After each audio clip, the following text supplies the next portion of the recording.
There's absolutely no doubt that gas blowback is the most fun you can have playing Airsoft. The hard kicking recoil, more realistic function, practicality for training purposes,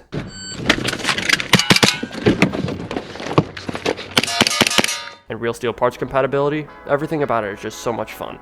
But at the same time, gas blowback is a much less reliable weapon system compared to AEG and HPA. They don't work in cold weather. They need to be deep cleaned much more frequently. The internals break much easier.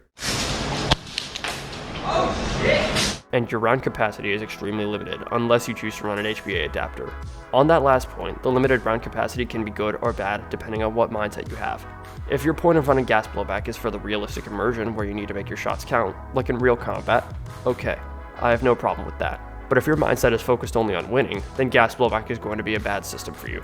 And remember, this isn't a real firefight where if you get shot, you can't pretend you didn't feel it. In Airsoft, most people tend to think that all it takes is one BB to eliminate someone, but in a sport that relies on an honesty system instead of visible markers like paintball, this could not be farther from the truth.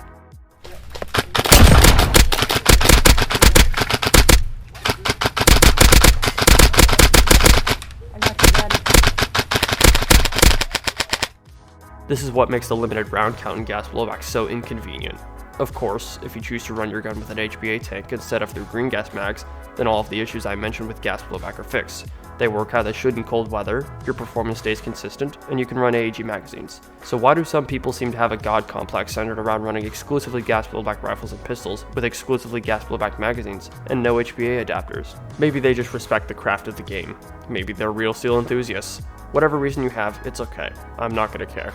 However, there seem to be players out there who will literally shun you for running any weapon platform that isn't gas blowback.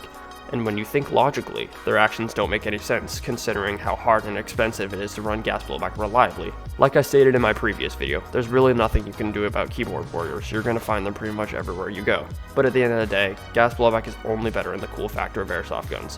When you focus on the factor of practicality, AEG is going to be gas blowback every single time. If you want to scream in the comments about why I'm wrong, go ahead. You know who you are.